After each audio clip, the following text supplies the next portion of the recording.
Menanggapi polemik sengketa 4 pulau milik Aceh atau Sumatera Utara, kita akan berbincang dengan Wakil Menteri Dalam Negeri Bima Arya dan anggota DPR fraksi PKS dari pemilihan Aceh Nasir Jamil. Selamat sore, Assalamualaikum Kang Bima, Bang Nasir. Waalaikumsalam. Oke, Bang Nasir, apa kabar? Baik, Kang. Ini baik sekali nih ya saling menanyakan kabar nih. Tapi saya boleh dong menanyakan bagaimana hasil pertemuan semalam. Saya ke Bang Nasir dulu deh. Bang Nasir, ini kan kemarin sudah ada rapat tertutup ya bersama Gubernur Aceh. Poin-poinnya apa?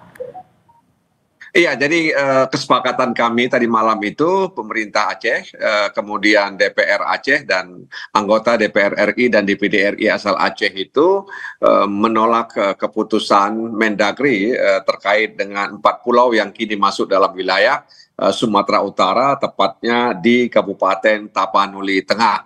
Nah, karena itu kami meminta agar Kementerian Dalam Negeri melakukan semacam evaluasi dan revisi, dan tentu saja ini harus dibicarakan secara baik-baik sehingga tidak ada ketegangan antara daerah dan pusat. Karena dalam pandangan kami Aceh itu adalah daerah bekas konflik bersenjata, tentu sensitivitas itu sangat dibutuhkan ketika menetapkan atau memutuskan satu kebijakan yang dibuat oleh pusat. Karena dalam pandangan kami, negara itu harus menjadi sumber solusi, bukan menjadi sumber masalah. Nah, itu tantangan bagi pemerintah pusat ya menghadapi ini, dan saya pikir kalau melihat sekaliber Pak Tito, kemudian juga Wakil Menteri kita ini, rasanya tidak mungkin kalau mereka tidak bisa menyelesaikan masalah ini, apalagi di tengah situasi global yang hari ini sangat memanas, ya sehingga kemudian ini berdampak ya terhadap masalah di dalam negeri Indonesia itu sendiri. Nah, karena itu kita berusaha agar kasus ini tidak menjadi daftar inventarisasi masalah bagi pemerintah pusat dalam kaitannya hubungan antara pusat dan daerah. Oke, kalau dilihat dari solusi yang diharapkan, saya ke Kang Bima kalau begitu. Gimana Kang? Kita bahas dari undang-undang mungkin ya, karena kan Kemendagri sendiri dasarnya itu tidak diatur dalam undang-undang bahwa ini masuk ke dalam wilayahnya Aceh. Bisa menjawab nggak keinginan dari Pemprov Aceh sejauh ini, Kang Bima? Kami sepakat dan sangat menangkap apa yang disampaikan oleh Bang Nasir Jamal tadi. Memang persoalan ini harus kita sikapi dengan sangat hati-hati dan penuh kecermatan. Nah, karena itu Kemendagri memutuskan gitu ya, Pak Tito, Pak Mendagri memutuskan untuk melakukan kaji ulang secara keseluruhan dan komprehensif. Kami tentu mendengar, mengamati dan menangkap apa yang diberitakan, apa yang disampaikan, dan apa yang dibahas oleh para tokoh masyarakat, para ilmuwan semua, tentu termasuk data-data historis dan kultural yang penting untuk dijadikan pertimbangan begitu. Jadi seperti kata Bang Nasir Jamal tadi, tidak ada yang bisa diperbaiki, undang-undang pun bisa diamandemen, dan tentu kita melangkah begitu ya untuk menuju proses evaluasi secara menyeluruh. Ya, dan untuk melengkapi tentu proses di Tim Nasional Pembangunan Nama Rupa Bumi yang dipimpin oleh Pak Mendagri.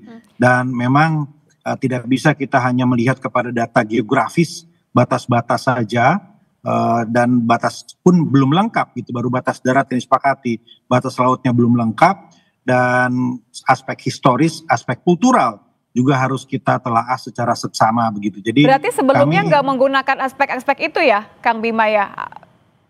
Ya, jadi begini, sudah ada proses yang panjang, ada proses verifikasi dari tahun 2008 gitu ya. Nah, kemudian ada versi data terkait titik koordinat juga yang berbeda begitu. Karena namanya sama tapi koordinatnya berbeda, dilakukan lagi proses verifikasi, dilakukan lagi proses survei ke lapangan, dan sebetulnya pada tahun 2021 itu telah survei ke lapangan dan kemudian dicapai kesepakatan oleh wakil dari 2 provinsi begitu.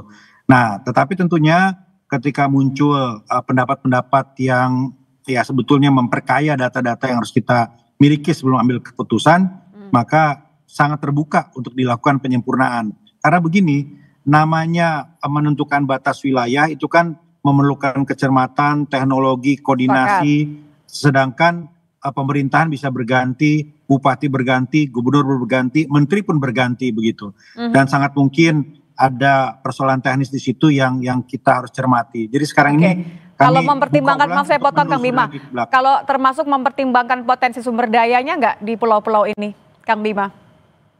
Sampai sejauh ini kita belum mendapatkan informasi tentang sumber daya apa yang terkandung di sana, dan tentu itu bukan bagian dari kajian tim pembakuan nama rupa bumi ini, bukan bagian itu.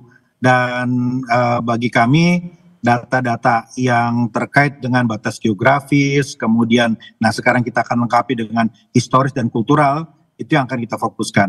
Oke, berarti mungkin Bang Nasir nih yang bisa jawab nih sebagai perwakilan Dapil Aceh. Bang Nasir, apa sih sebenarnya yang jadi potensi 4 pulau ini? Kenapa kemudian sampai diperebutkan antara 2 provinsi, Bang Nasir? Iya, memang kalau di sana itu hanya ada pohon kelapa dan buah kelapa, di sana itu hanya ada ikan, tentu tidak akan seheboh ini ya. Nah, karena itu sejak awal sebenarnya saya ingin sampaikan kepada Pak Wamen bahwa aspek hukum, administrasi, kemudian pemetaan, pengelolaan pulau dan toponomi itu sebenarnya memang sudah masuk dalam wilayah Aceh. Betul tadi memang disampaikan bahwa sejak 2008 itu sudah mulai dibicarakan soal sengketa ini. Tapi sebenarnya jauh sebelum itu tahun 92 itu ada kesepakatan bersama antara Gubernur Sumatera Utara Raja Inal Siregar dan Gubernur Aceh Ibrahim Hasan. Mereka menyepakati tentang 4 pulau itu masuk dalam wilayah Aceh, disaksikan oleh Menteri Dalam Negeri waktu itu Pak Rudini almarhum. Dan itu sebenarnya harus menjadi rujukan ya. Rapat tanggal 22 Juli tahun 2022 di Bali itu juga sebenarnya para pemangku kepentingan kementerian dan lembaga itu juga meminta agar SKB itu menjadi sebagai rujukan untuk memastikan bahwa 4 pulau itu masuk wilayah Aceh. Nah, sekarang pertanyaannya apakah ada potensi? Memang disebut-sebut ada potensi migas di dalamnya. Memang nggak jauh pulau itu, tidak jauh dari pulau itu juga ada semacam offshore ya, yang memang sangat dekat dengan tempat itu. Tapi memang sampai hari ini yang punya otoritas untuk menyampaikan kepada publik bahwa apakah di situ ada potensi migas misalnya atau cadangan migasnya berapa, itu kan SKK Migas ya. Tapi sekali lagi memang kami sependapat dengan Pak Wamen bahwa itu bukan bahagian yang kita bicarakan, bahwa yang ingin kita putuskan hari ini adalah permintaan daripada pemerintah Provinsi Aceh agar pulau itu tetap berada di Provinsi Aceh ya. Memang tahun 2009 kami akui ada semacam keliruan dalam memberikan koordinat ya, sehingga ini kemudian terhadap nasib 4 pulau itu yang tapi ini. Bang Nasir, maaf saya potong, tapi kan pasti Anda ngobrol dengan warga, minimal tahulah offshore-nya ini offshore apa ya, gas atau tambang yang lain, atau saya mencoba untuk memahami sebenarnya potensi kenapa sampai warga juga tidak ingin ini masuk ke wilayah Provinsi Sumatera Utara. Dari ketidakinginan warga itu bukan karena ada faktor itu juga sebenarnya, karena memang dari sejarahnya bahkan peta yang dibuat Belanda pun bahwa memang 4 pulau ini memang masuk wilayah Provinsi Aceh. Bahwa kemudian terdengar ada potensi migas, ya itu kan akhirnya tidak terelakkan menjadi semacam dorongan bagi masyarakat di sana untuk mempertahankan bahwa 4 pulau itu masuk wilayah Kabupaten Aceh Singkil, Provinsi Aceh. Memang tidak jauh itu ada offshore ya, migas ya, dan sedang dikerjakan ya, atau sedang dilakukan upaya-upaya apa itu eksplorasi, sehingga kemudian Badan Pengelola Migas Aceh juga belum berani menentukan, tapi besar kemungkinan memang potensi itu ada karena disebut-sebut juga. Bukan karena nggak boleh diumumkan ya, tapi hanya karena belum ada yang merilis secara resmi ya. Oke. Ya, saya balik ke Kang Bima deh kalau gitu. Blok migas, blok Singkil dan Sibolga salah satunya itu. Oke. Kang Bima, saya kembali ke Anda. Tadi kan Bang Nasir bilang sebenarnya kan sudah ada historinya jelas, sudah ada perjanjian antara dengan gubernur. Kenapa sampai hal-hal yang sebenarnya tidak perlu diutak-atik ini kemudian masuk diresmikan bahkan sampai berlarut-larut seperti ini? Kenapa sih, Kang Bima? Tanggal 22 bulan April tahun 92 ada kesepakatan antara Gubernur Sumatera Utara saat itu Raja Inal Siregar dan Gubernur Aceh Pak Ibrahim Hasan, dan disaksikan oleh Pak Rudini untuk menyepakati wilayah antara dua provinsi. Itu betul seperti yang disampaikan oleh Bang Nasir tadi. Nah, tetapi di dalam perjanjian atau kesepakatan tadi itu kami belum menemukan titik-titik koordinat yang presisi. Hanya di situ disebutkan saja batas-batas wilayah kabupaten, Langkat, Dairi, Tapanuli Tengah, misalnya Karo disebutkan secara umum, tapi belum ada koordinatnya. Dan saat ini kami masih menelusuri dokumen tersebut, ya. Ini harus dilakukan proses autentifikasi keasliannya, kemudian lampirannya apa saja, dan tentu kalau kemudian ada data baru akan semakin menambah begitu ya. Tapi sekali lagi ini hanyalah data geografis gitu yang menjadi satu bahan. Dan tentu apabila kemudian ada data-data historis tadi yang bisa disampaikan kepada proses ini, maka itu akan sangat baik begitu. Jadi kalau ada bukti ini bisa dianggap sebagai suatu consideration yang baik begitu ya. Saya balik ke Bang Nasir ya kalau gitu. Bang Nasir, satu saya mau bicara soal tadi bukti. Apakah Pemprov Aceh juga sudah punya bukti-bukti tersebut? Dan yang terakhir adalah kan ini masih akan dievaluasi. Kalau ujungnya tidak seperti yang diinginkan, diharapkan oleh Aceh, apa yang akan dilakukan? Saya ingin melihat sampai mana akhirnya tadi harapan solusi ini akan berakhir dengan baik. Ya, ini pertanyaannya agak tajam ini ya. Jadi sebenarnya kami berharap agar Kementerian Dalam Negeri itu menetapkan kebijakan yang bijak ya. Kebijakan yang bijak berdasarkan dokumen dan kondisi di lapangan. Kalau rujukannya kebijakan yang bijak kemudian berdasarkan dokumen dan kondisi di lapangan, kami yakin bahwa 4 pulau itu masuk dalam wilayah Aceh. Sebenarnya pemerintah Aceh juga sudah berulang kali melakukan upaya-upaya, misalnya revisi koordinat di tahun 2018, somasi ke Menteri Dalam Negeri tahun 2022, bahkan juga melaporkan kepada Wapres RI tahun 2022, kemudian survei bersama tim pusat di tahun 2022, bahkan juga klarifikasi terhadap surat Gubernur Sumatera Utara tahun 2022. Jadi sebenarnya kami sudah sangat berkeras ya bekerja keras untuk memastikan pusat dalam hal ini Kementerian Dalam Negeri bahwa memang 4 pulau itu masuk dalam wilayah Kabupaten Aceh Singkil, Provinsi Aceh. Nah, oleh karena itu sekali lagi kami percaya bahwa negara adalah sumber solusi.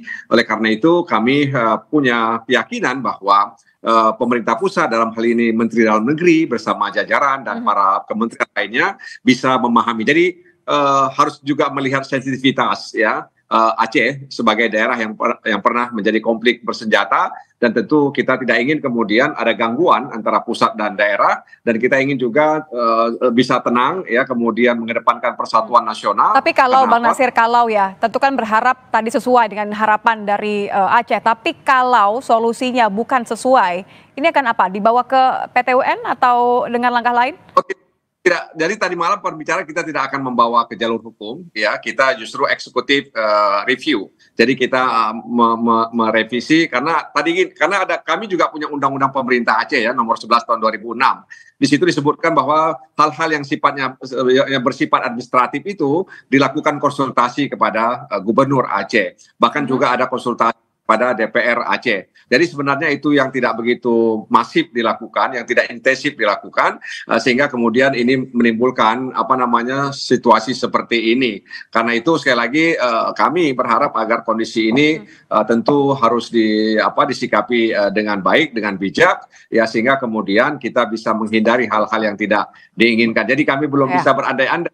Kayaknya memang ini tidak bisa dilakukan oleh pemerintah pusat, karena saya membaca salah satu status daripada Dirjen Bina Administrasi Wilayah disebutkan di situ bahwa mudah-mudahan tanggal 17 atau tanggal 18 sudah ada solusi terkait dengan sengketa 4 pulau yang disengketakan antara Aceh dan Sumatera Utara. Solusi yang diharapkan berakhir baik dan tidak menghindari hal-hal yang tidak diinginkan ya. Saya kembali ke Kang Bima. Ini pressure-nya no pressure tapi the pressure is real ya, Kang Bima ya. Bagaimana pemerintah kemudian akan menangani dialog ini dengan secara hati-hati, tidak hanya sekedar oke, kita gelar evaluasi, kaji ulang, tapi memang hasilnya ini ya sesuai dengan harapan. Kami sama optimisnya dengan Bang Nasir, akan ada titik temu melalui pembicaraan dialog. Hari Selasa kita akan rapat yang melibatkan tim Rupa Bumi, dan jajaran Kemendagri. Dan hari Rabunya Pak Menteri berencana untuk mengundang para tokoh masyarakat, teman-teman anggota DPR dan juga pimpinan wilayah begitu ya. Dan di sana tentu akan saling memperkaya dengan data. Kita perlu memfokuskan kepada hasil perjanjian atau kesepakatan di tahun 92, kemudian juga Undang-Undang Nomor 24 tahun 56 yang dirujuk oleh Pak JK kemarin, saya kira perlu kita dalami bersama. Jadi rasanya akan produktif dan akan ada semangat kebersamaan untuk mencari titik temu di persoalan ini. Insya Allah. Terima kasih. Terima kasih Wakil Menteri Dalam Negeri Bima Arya. Kang Bima, terima kasih Nun Pisan dan juga anggota DPR fraksi PKS dari pemilihan Aceh, Bung Nasir.